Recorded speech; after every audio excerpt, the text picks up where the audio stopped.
Guys, Damien from Marketing Food Online. So if you're looking to figure out how in the world do I ship chocolate pretzels, yeah, the holidays are coming. I'm sure there's a lot of you who are looking to do this as a gift or potentially start a chocolate covered pretzel business, and that's perfectly fine.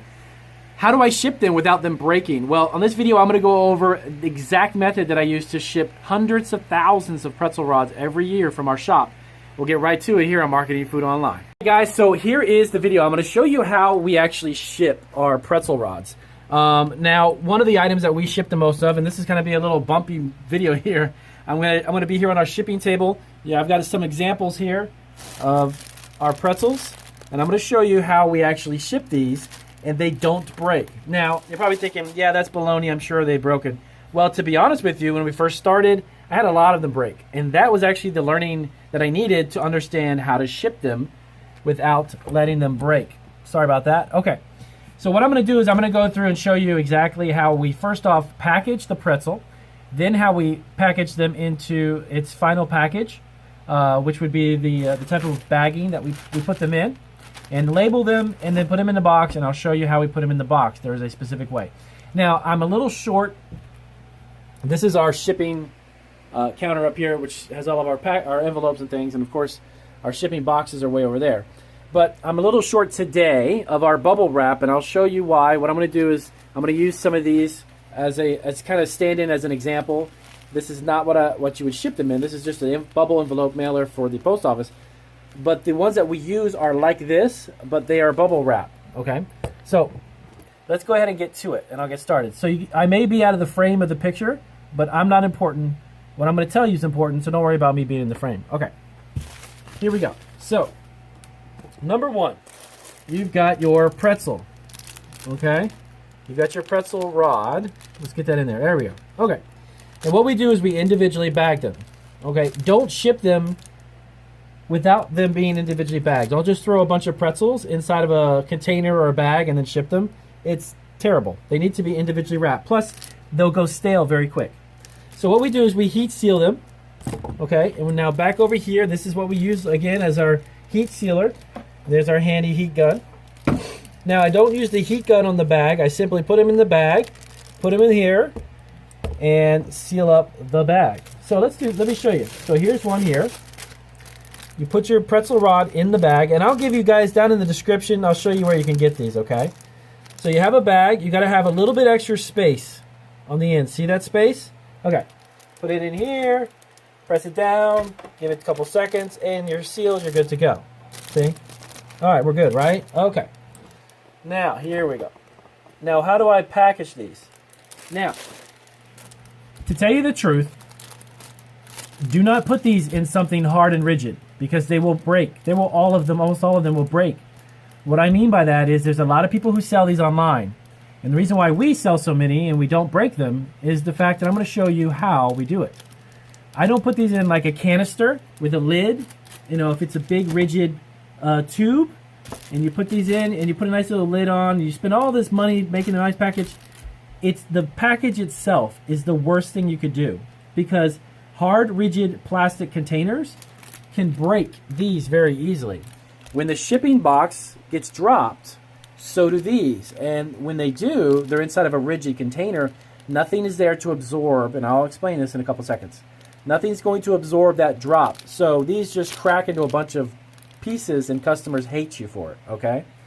I'm going to show you a little trick, and this is like this is a true secret because I've never shown a video of how we actually package these, and I ship these all over the world. I think the farthest I've shipped them is Singapore on Etsy. Yes, Singapore. Okay. So, you want to limit the amount you put in, but these are food bags. This is not a Ziploc bag, by the way. This is a food packaging bag, okay? It's FDA compliant. You can put food directly on it, okay? You can touch it. It's FDA compliant. What I do is I put only about 6 to 8 in each of these, okay? And inside is a bag, right? They're all individually bagged. And inside I have about 6 to 8 of them. See? Why do I put it in a bag and not a container? Because this can absorb a lot of energy if the box gets dropped. You're probably thinking you're crazy. What are you talking about energy for? Well, when you drop something and it's in a bag like this, all of the plastic bags that these are inside, it absorbs all that energy. See, it's not rigid. It can move around a little bit, and it's great. Okay, so how do you label them? Those are our labels here. Put on all of our labels, all of our necessary labels, and then we seal it. Back over to our sealer. Bam, it's done. Okay. Now you're probably thinking, well, that's not really attractive and pretty. I understand that. And you know what you can do? You can buy the decorative bags that look like this. The gusseted bags, that's fine. But just make sure you put them in a bag, not a container. You will break them every single time. Trust me.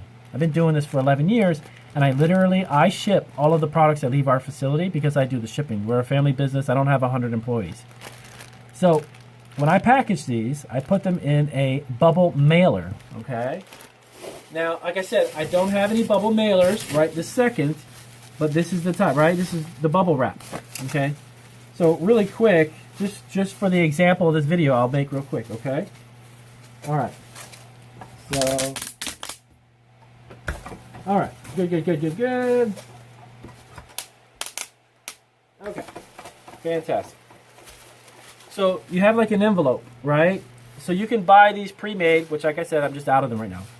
Now, for the example I'm giving you, this is how the bubble mailer looks. I don't use this. This is only for priority mailing. But the envelope looks like this, right? Okay, cool. So this is the example, okay? So I take this, got our label, got our allergen label, all that stuff. And I put this in the bubble mailer. Then you seal it up.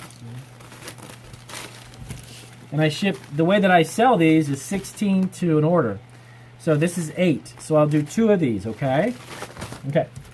I'll do this really quick. So I put 8 of these in the bag.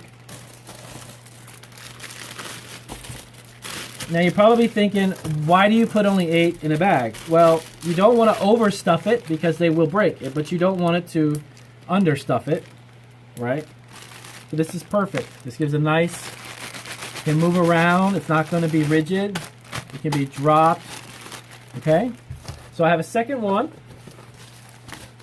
And again, this using the bubble mailer like I just showed you, okay? Not this, but this is the example. So you put it in here, you seal this up. I'll show you where you can get those bubble mailers really cheap, by the way. So now you have your 16, right? They're all set inside your bubble mailers. Now, the box I use for this is the large mailing box, not the large flat rate. Not the flat rate. It's called a large mailing box. It's free. The post office gives them to me for free because I use the postage, right? Okay. So let's tape this up really quick. Now, you want to tape, see how fast I did that? I've taped a lot of boxes. You want to tape the whole thing, okay? Because you're going to be putting ice packs in here, and you're creating an ice box without buying an expensive box. This works every time. Trust me, like I said, I literally ship out thousands of these every month. This edge needs to be taped, and then taped. Okay? Once that's taped, it's sealed. The cool temperatures will stay in. Trust me. Now, you want to fill the bottom. Get my handy little bubble wrap. You want to fill the bottom with the bubble wrap. Okay? You're going to put it in here. It's going to look like this. Like I did before. If you saw my video on how to ship cookies, you want to line the box with the bubble wrap. Then you take your magical bags and you set them in the middle. In the middle. Okay?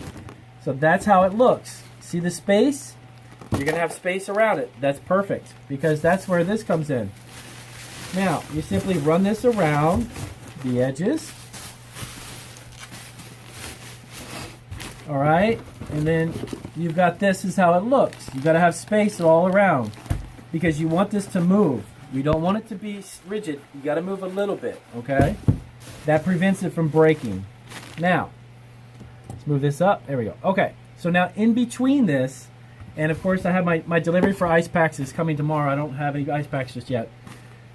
I insert those ice packs, 2 of them, 6 ounce ice packs, 2, in between the box. I put it here, and then 1 on the outside. Okay, you see that? You got space all around.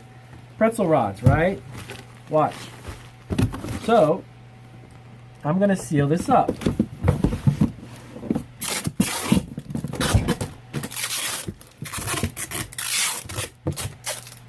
Okay, so we sealed it up. And again, you want to seal the edge, this, and then the edge, right? So that's completely sealed. You've got your ice in there. You're ready to rock.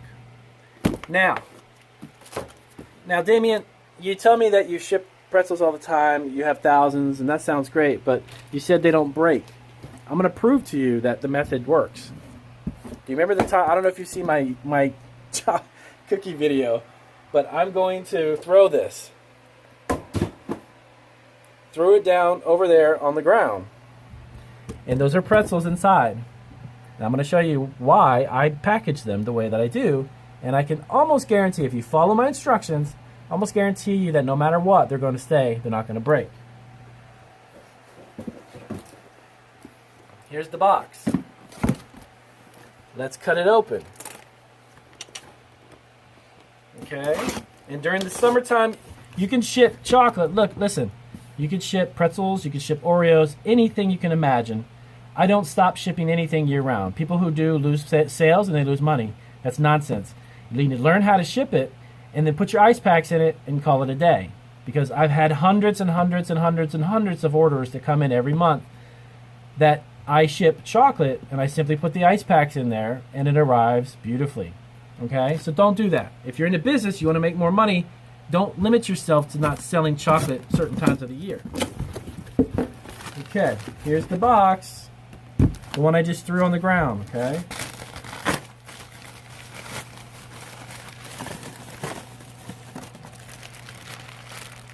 There's not a single one broke, by the way. They're all in perfect condition. And you saw me just throw the box, right? So trust me, follow these steps. You can ship these for the holidays if you're doing this for the holidays. Maybe you're not in business. Maybe you're just looking to ship chocolate pretzels as a gift. Do it this way. They don't break, no matter how you drop them. So I hope that helps you guys out. And with that being said, I'm going to wrap up the video. I wanted to show you guys, because I've been asked a lot about how to ship these, but I haven't had a chance to do this video. And I like to make them short and sweet and to the point. If this helped you out, guys, give me a big old thumbs up.